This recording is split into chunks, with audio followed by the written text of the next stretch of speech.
Hi, you're listening to Oh Crap with Jamie. This is a podcast for parents working hard to break the cycles while dropping the F-bomb a lot. I'm your host, Jamie Glowacki, and I am the author of Oh Crap Potty Training and Oh Crap I Have a Toddler. And I am so happy you're here. Hey guys, welcome. I don't know if it's New England or if it's everybody, but we have the worst weather amnesia like on the planet. Like the first time it snows, everybody's like, oh my God, it snows. Like it snows every year. And every year I think somehow I'm going to avoid air conditioning. Like, cause late May and then early June, it's like, oh yeah, no, it's going to be fine. And then like the humidity comes in and oh my God. So anyway, I don't have my air conditioning in and today's the first like really humid day. And yeah. So anyway, I might get all hot and sweaty on this podcast with my headphones on and everything. Okay. Village part 3. We're having a lively conversation over in the Oh Crap Cafe, our online parenting community, about the village. And it's so cool getting to hear so many different perspectives. So one thing I want to say before we even begin is remember that like you have to take what I'm saying and sort of filter it through for your own life and like what happens for you, because I have a wide scope because of like all the clients I work with and, Instagram comments and all of that. But there are so many different situations and so many different variables that happen for people. But today I want to talk about, first of all, friendship waves. And I want to talk about making friends, like the kind of nuts and bolts of making friends. Cause we've gone over like how micro connections can really help practice. But there's some things that there's some truisms about making friends, because making friends as adults is fucking hard. It's just hard. Okay. But first, friendship waves. So you're going to, the friendships you have with parents are going to wax and wane. And sometimes like in the 0 to 6 year, it may be at first, it's just people who have kids. And then you may find that you get to kind of be a little choosier if you have the opportunity to have a wider circle, because these are the years you kind of have to be with the parent, right? So it's more about you guys than the kids enjoying their own company. Because if they're babies, it doesn't even matter. But if it's, toddlers, they're still in parallel play. And so you kind of want to hang with people that you like, or, I've said it before and I'm going to say it again. I think your whole identity and ideals right now should be desperate mom. And we'll talk more about that word desperate. But then what's going to happen is your child, as they, if they're in preschool or kindergarten or even first grade, as they get a little bit older, they're going to have distinct kid friends and kids that they really resonate with. And for whatever draws kids together at that age, sometimes the parents may like be lukewarm about your kid having a friendship with their kid, or nobody inviting you over. And we were talking to one woman who, and I had this in San Francisco as well, which is like when you maybe have the cheap house on the block, or maybe you're the agnostic person or atheist person on a religious street, something like that. But when you're kind of like the odd man out of like the whole class, I've definitely experienced that. It can feel like people are looking down on you, or that you don't have anything in common. And so they're like, that's another wave. And that wave is hard because you may still have to be, maybe you can drop your kid off, but you may have to be present and you're in charge of like, negotiating the play dates, right? And so it can feel like some people are putting you off, and they may, and that's a really hard thing for your kid. Like we used to have that a lot. Like you could just tell somebody didn't want to hang out with you, and you were like, no, but I'm cool. I'm interesting. Pascal's great. And for whatever reason, they just don't want to. And so that can suck. But there are like all these like waves that come along, and just know that they pass, and your kid will enter another phase or another grade or another activity, and you may find friends there. So as hard as it is, the great thing, when Pascal started to drive, I had this sudden, not only like obviously a freeing up of time, like he could go to the store and he could, he was working and drive himself, but I had this like ease a general feeling of ease. And it took me a while to figure out what it was. And what it actually was is that I didn't have to be part of his stuff anymore. And to me, that was like so awesome. I didn't have to take part in the friendships. So he could have his friends. The parents could be whoever they were. I didn't like a bunch of them, but that's, you've heard the stories over the years if you've been with me for a while, but I didn't have to deal with it. And so you are going to get to a point where you get to have your own friends and your own people. I will say, looking back on my own life with Pascal, one of the things I wish I'd done is I wish I'd done less kid-focused activities, especially in that 0 to 6 years, and done more things that I love and made friends doing those things. So in particular, I really wish I'd done more like hiking and found the other parents who hike with their kids.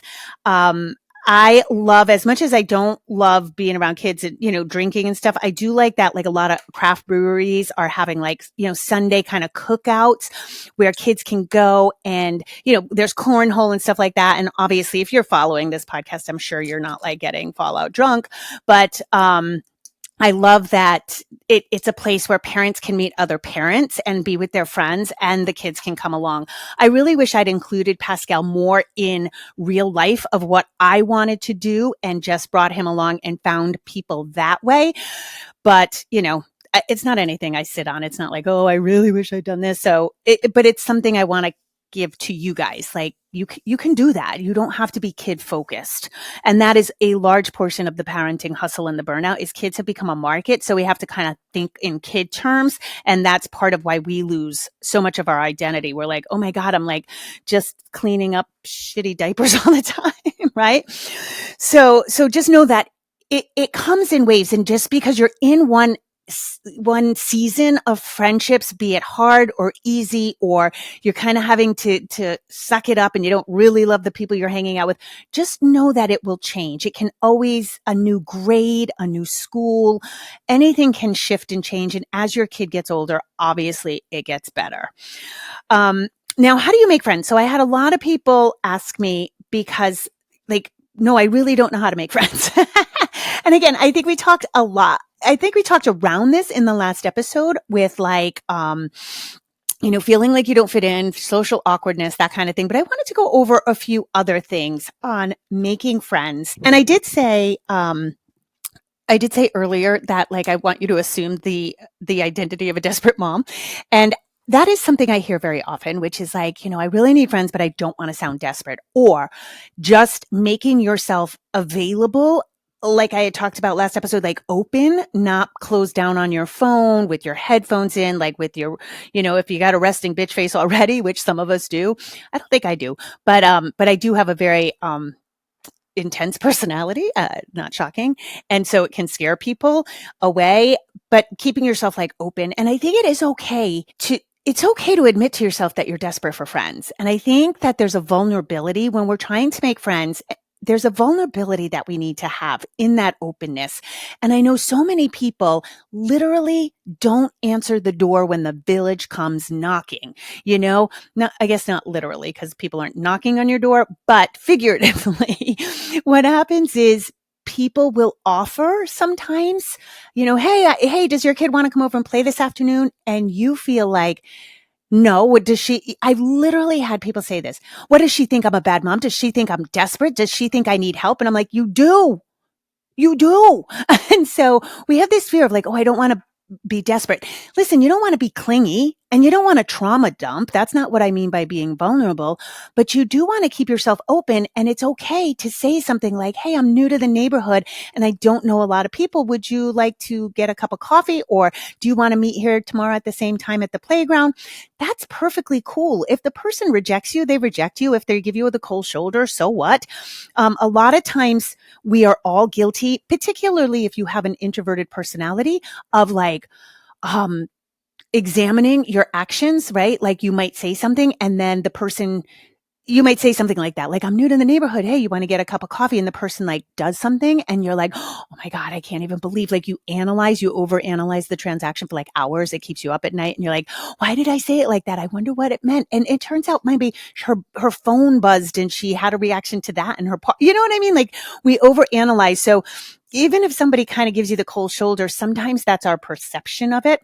Other times they're just bitches. I mean, mean moms exist. So, you have to be discerning. But on our end, don't always assume. I think we all have an assumption sometimes.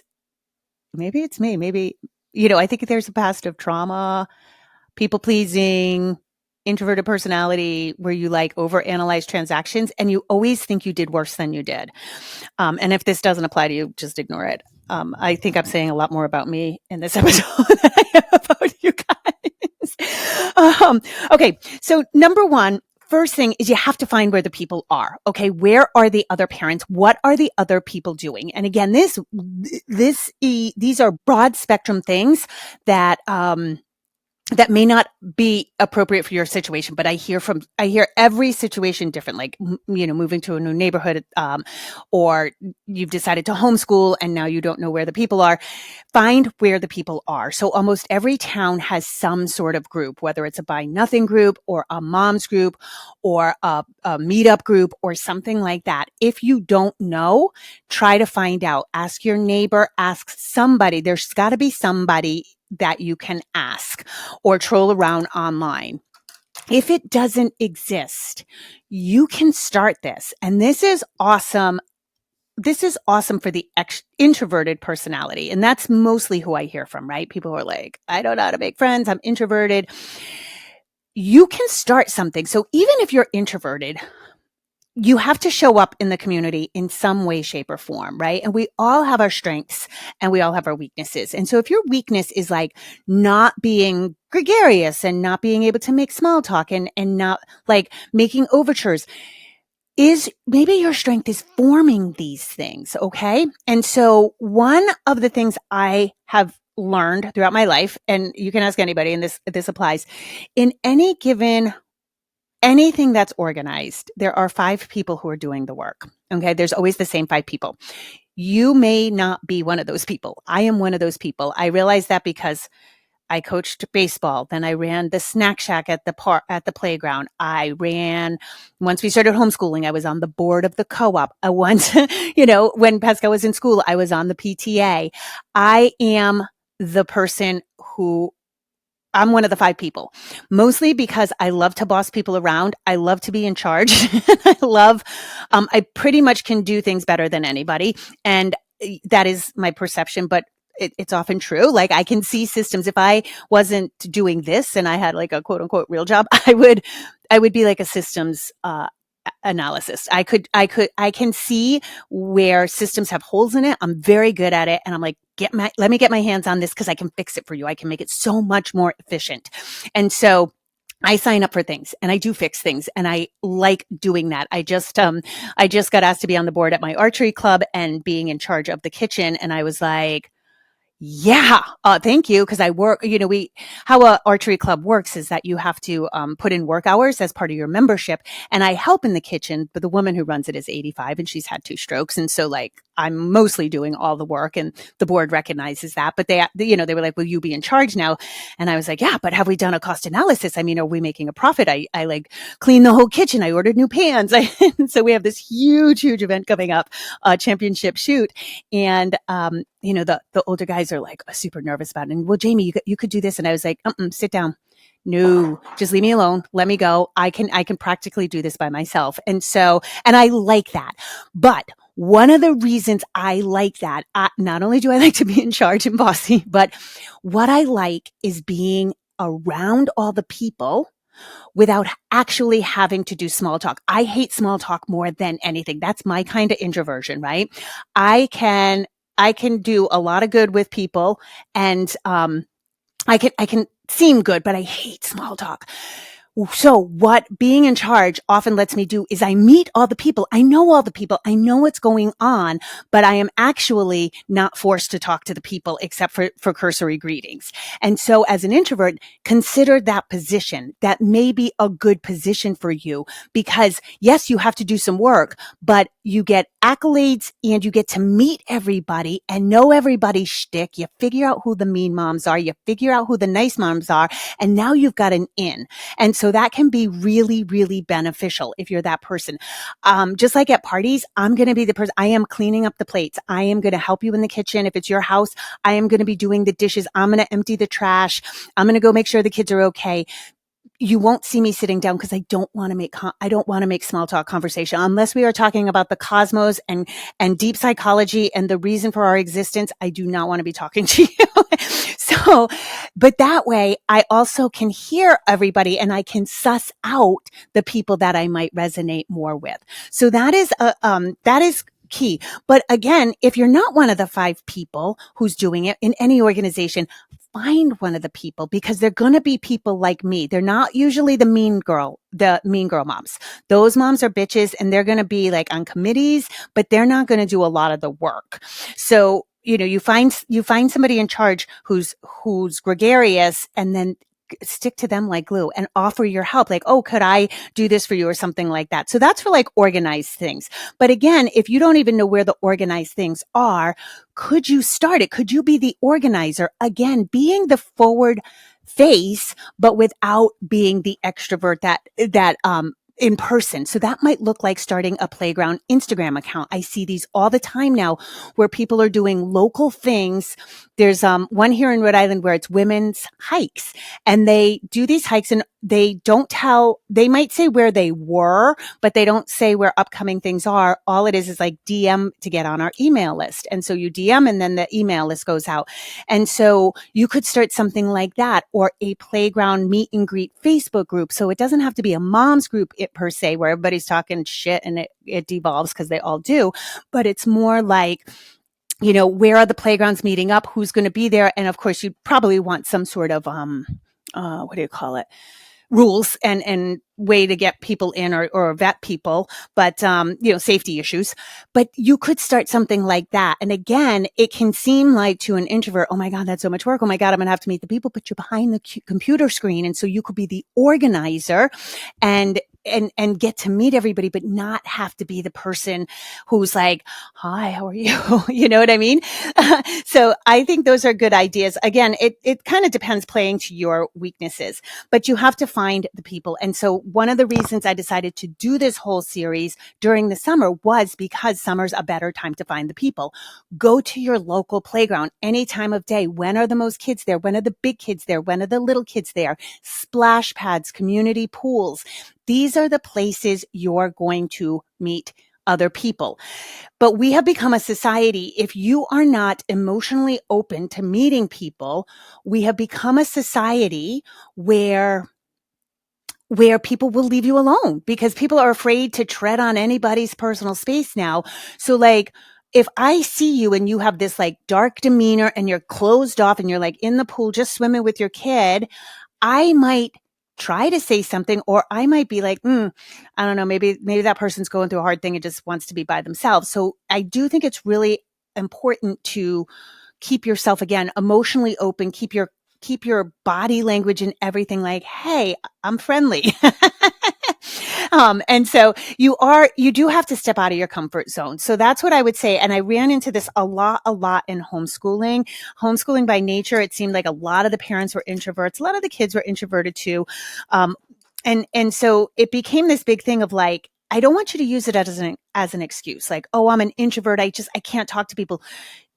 You've had to talk to people at some point in your life. You talk to your doctor when you go in, you talk to school teachers, you talk to people. So I know you can do it. You've ordered a pizza before and it is stepping out of your comfort zone. So don't use that as, don't use it as an excuse or don't step into it as victimhood. It's okay to be introverted, but for your sanity, you need people. And so this does mean stepping outside your comfort zone and it may mean masking. We talk a lot about that with neurodivergence. If you're neurodivergent, you may have to mask. Yeah, because we have to sometimes in the real world. And so understand that, like, I think my whole extroverted personality started as a mask. Now, like I said in other episodes, like I think I am an extrovert, but on a very limited time frame. Like it runs out of steam. And so I don't think I'm a true extrovert, but I don't think I'm masking anymore either. If you find the person at the playground, I had people it got to the point that I actually could call it what it was. So again, how I present, I'd be at the playground with Pascal, and an introvert would latch on to me. And I knew that. And we'd call and I'd be like, oh, you don't talk to people. So you're hanging with me. So I talk to the people. And she was like, yes, please. And so that can happen. Get yourself an extroverted friend. And a lot of times the extroverts are so friendly and they're connectors. There's so many people. Everybody's got their own strength, and a lot of moms on the playground are the connector. Again, they may not want to be your friend, but they're like, oh my God, your kid likes Pokemon. Oh, you got to go to the Pokemon thing down the road. This is oh yeah, Mary Beth runs that. And, so you find that person who can be the connector for you to find your interests. Okay. Now brass tacks. How do you make friends if you've never really made friends before? Compliments and questions. Compliments and questions are the best thing. People love to talk about themselves. So asking questions is an awesome way to be perceived as a great listener, even if you're not. And people will perceive you as being the nicest person in the world. And I learned this the hard way. I have met so many people who ask questions, and it's wild because like after a certain amount of time, I'll be like, oh my God, I love that. I love Elizabeth. She's so nice. She's so awesome. And then I realized I don't know a freaking thing about Elizabeth because Elizabeth always asks me questions. And everybody likes to talk about themselves or, bitch about something or, it's not that you like to talk about yourself in a what do you call that? Like a bragging manner, but we like to tell stories. Oh my God, your kid is so cute. Where did you get that outfit? Oh, I got it at Target. It was on sale. Oh, I love your dress. Oh, thanks. It's got pockets. You know what I mean? So like all those things. And so compliments, and obviously you don't want to just be like insincere and you don't want to be dripping. Like, I love your hair. I love your nails. I love your dress. I love your shoes. But find something honestly that you like. And, that's a sure way to get in with very minimal output on your part. And again, it helps because you are perceived as open, and that's the biggest thing. Like I am always surprised. I find this on the trails when I'm hiking, but I also find this in other places where it's like you and just one other human are the only people in an area, and that other person just looks away. They're super closed. And I'm like, we're the only two people here. Just say hi. Like, so I think there's really something to that. The other day I went into the market and I don't know, I was feeling good. I was wearing my new jean shorts and I had a white t-shirt on, big hoop earrings. I was fresh. I looked cute. I know it. And I definitely knew it. And there was a spring in my step.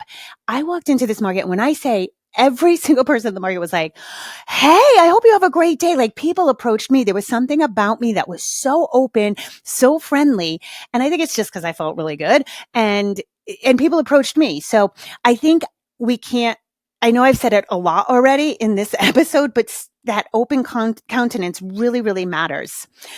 Okay.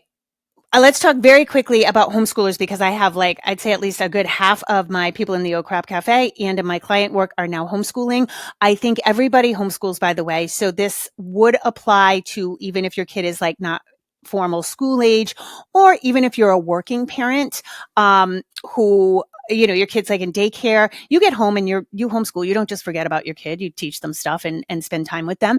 So, there's, again, so many different circumstances, but if you are working, you have to get out. You have to find where the other people are. And this is a mixed bag, because organized activities are sort of a no-brainer thing for that, like gymnastics, open ninja class or parkour, little league, those kinds of things. But I also feel like I don't want those kids in activities because they've already been bossed around all day. I want them to be with you. So it's a mixed bag. But I do think if there's a nature walk, a park, a playground near you, I think when you get home, especially in the summertime, you have a quick, nutritious sandwich, whatever, and then go out to a place, not only so your kids can get that outlet and some big play, but so that you can start meeting the other parents on the park bench. I think activities under 6 are a mixed bag, because I don't love the kids being in those activities necessarily, especially if you both are working outside the home or you're a single parent,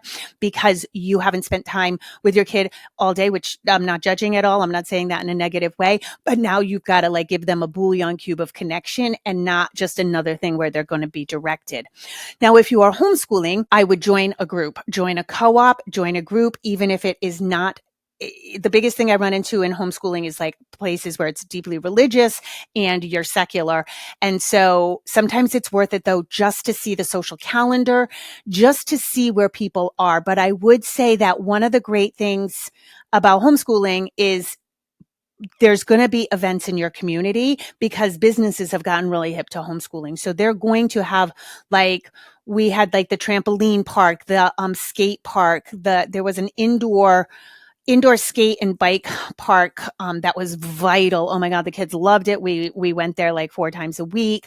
There was homeschool ninja classes, homeschool classes at the Natural History Museum. So trying to find those communities. And if you're just starting out, join whatever groups are in your area. Find them. They're usually on Facebook. Google them, ask ChatGPT.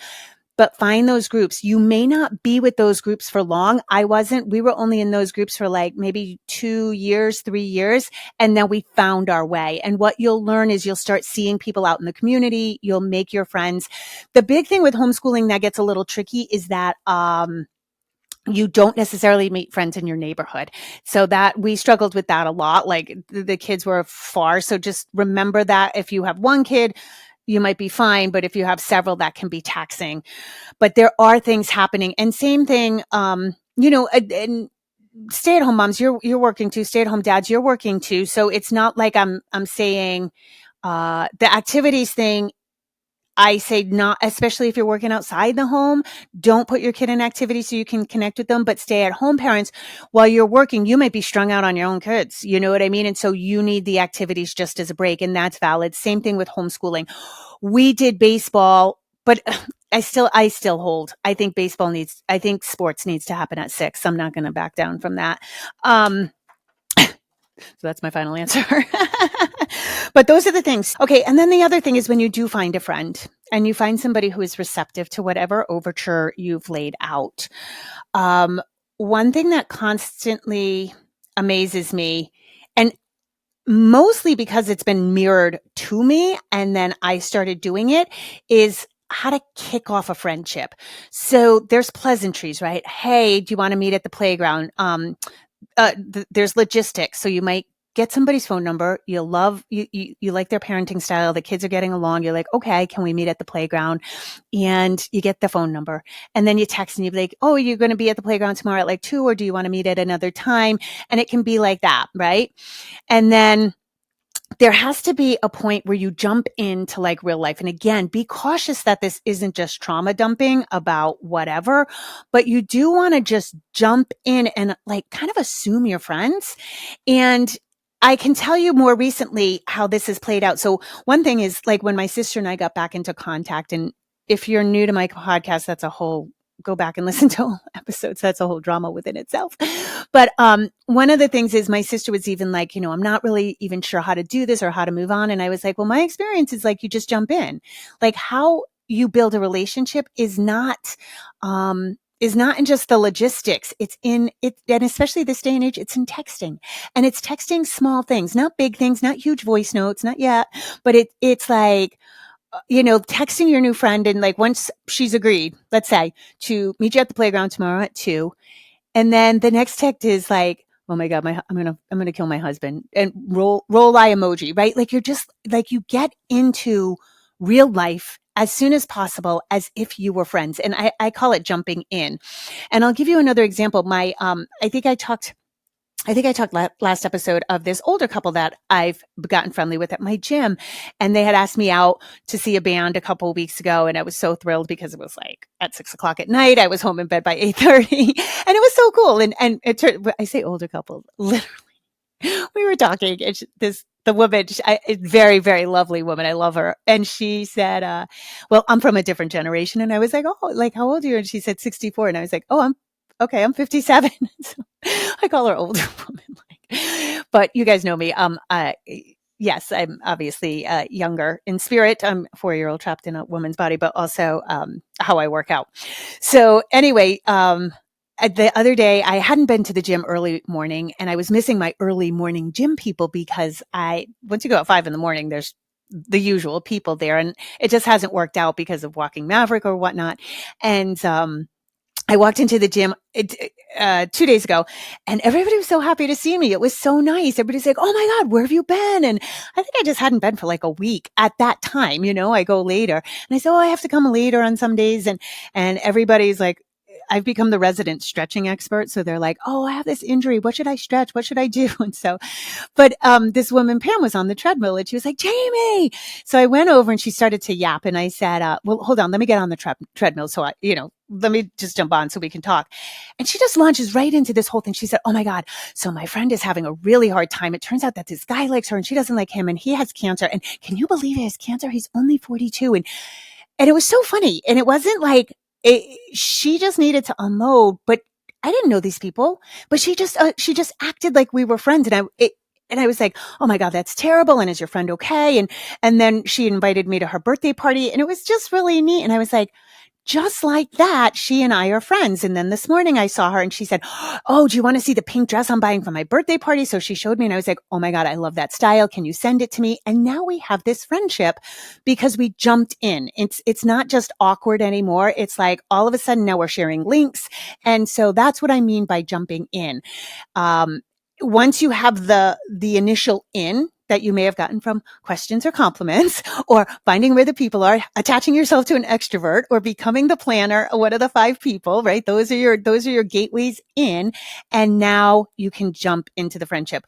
But you have to remember, guys, I think the biggest thing is that there is reciprocal action. And so even if you are neurodivergent, fucking awkward as hell, don't know what to do, ask somebody, ask your spouse. And that's the other thing. If you have a spouse, I don't want to hear it. You made contact with somebody, you know how to talk to people, but ask somebody for help, whether it's a sibling or another friend that you have. Like, what am I supposed to reply in this instance? Like, there's a lot of fake it till you make it. And even if you're unsure, like, holy shit, my neurodivergence awkwardness has gotten me into trouble before. Like, let me ask somebody else how to handle this. Maybe just show your spouse and be like, "Okay, I'm trying to make friends, and this person texted me this, and now what do I say? Because if I say what I'm thinking, this is what I want to say." And like, let people correct you, be like, "Dude, no, don't say that. Say this." But ask for help, okay? Because it's hard. And I know it is hard if you are, especially if you are on the spectrum. I kind of wish we were all on the spectrum, because it's so black or white for most people. Like, especially when we're talking about like higher function autism, what we used to call Asperger's, it's just this yes or no, or black and white, but that can come off very, harsh to some people, or not understanding. So always check in. If you, by now you're an adult and you know your propensities, and know, like, holy shit, I always just say the most awkward thing and I don't want to do that. It's okay to check in with other people.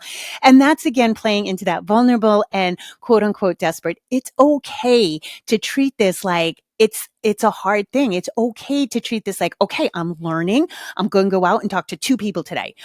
Like, take these steps, take it seriously, because, again, I'm going to say this every episode.